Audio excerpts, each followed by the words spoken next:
අයිබන් කිව්වා.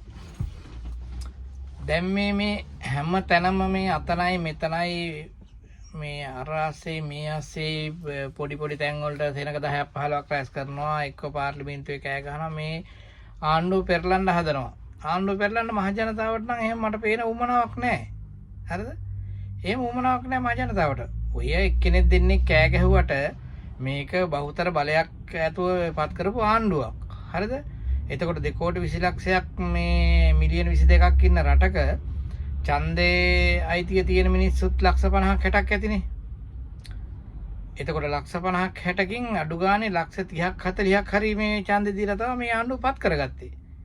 මේ කොහේ හරි ගහක් යටට 4-5 දෙනෙක් පත් වෙලා තමන්ගේ වාසියට ඔය කෑ ගහන හැම മന്ത്രി කෙනෙක් මනුස්සයාගේ ඡන්දෙන් ගිය කට්ටියනේ ඉන්නේ. මේ ඡන්දෙන් නැතුව මොකද්ද මේ ලිස්ට් එකෙන් ගිය කට්ටියත් ඉන්නවා. එහෙම නෙමෙයි. ඒ කෙනෙකුට කොටින්ම අයිතියක් නැහැ මේ ආණ්ඩුව පෙරලන්න කතා කරන. මම නංගන් කියන්නේ දේශපාලඥයන්ගේ. මේ මොකද්ද මේ කරන සෙල්ලම? ආහාරයෙන් උද්ඝෝෂණයක් කරන්න පොඩි මේවා කරනවා, මෙහෙන් කරනවා, මේවා කරනවා.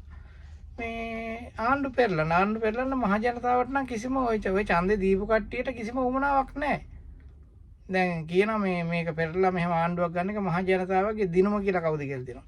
එහෙම අපිට නම් දිනුමක් අවශ්‍ය නැහැ. හරිද?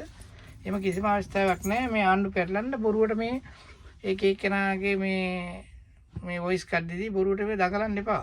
හරිද? ඒ කරගෙන යන විදියට කරගෙන යන මේ පුදුම ආදරයක් තියෙන මේ මිනිස්සුන්ට මාර ආදරයක් තියෙන්නේ. ඒකනේ දැන් මේ හොරු ටිකක් එහෙම අල්ලගෙන යනකොට අර ආදරේ වැඩි වුණා.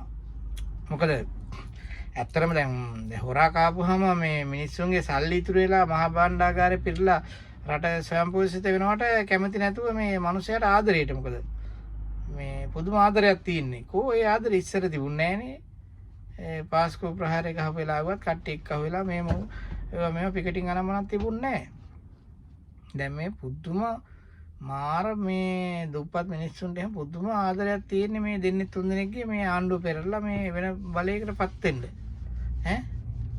එහෙම කිසිම අවශ්‍යතාවයක් නැහැ. මම දන්න තරමට නම් කාටවත් මේ ආණ්ඩුව පෙරලා ගන්න අවස්ථාවක් නැහැ. මෙහෙමයි 100ක් ඡන්ද දීලා පත් කරගත්ත ආණ්ඩුවක් දෙන්නේ කෑ ගැහුවට ආණ්ඩුවක් පෙරලන්න බෑනේ. දෙන්නෙකුට මේ ආණ්ඩුවක් පෙරලන්න බෑ.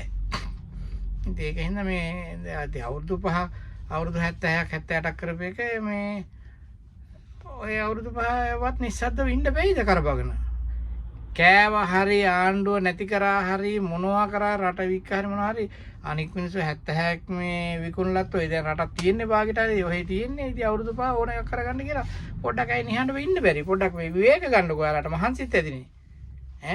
විපක්ෂයක් ඇත්තෙත් නෑ. දැන් ආණ්ඩු පක්ෂේ නැති කට්ටිය ඉන්නවනේ. විපක්ෂේ හරි මොකේ හරි සන්දානේ හරි මොකේ හරි චුට්ටක් නිදහසේ ඉන්න කාලෙ බිල ගෙවල් වලට ලවාලට ගෙවල් දොරවල් දරුවෝ නැද්ද? අම්මලා තාත්තලා නැද්ද? තමන්ගේ වැඩ පොඩ්ඩක් බලන්න මේ නිදහසේ ඉන්නකො අවුරුදු 5 නිකන් පොඩි රෙස්ට් එකක්. හිතන්නකො මේ රෙස්ට් එකක් ගත්තා කියලා හිතන්නකො. ඒ කට්ටිය කරගන්න විදියට කරගනි. කකුලෙන් අදින්න නැතුව අර පාඩු ඉන්න. ඒ තරම් මේ වැඩි ආදරයක් මහ ජනතාව කෙරේ තියාගන්නත් එපා. ඉතින් අර බුදුබණිත් කියලා තියෙනවානේ මේ ඕනෑමටදී මේ ආසාව තණ්හාව තියාගන්න එපා කියලා. ඊට පස්සේ අර මැරිච්ච වෙලාවට හරි මේ අනේ මගේ රටේ ජනතාව කියලා මතක් කළා මේ එහෙම ප්‍රශ්නයක් වෙයි නිකන් හොල්මනක් කළා හරි ඒකින්ද මේ ඒ තරම් ආදරයක් තියාගන්න එපා මේ මහ ජනතාවට. හරිද?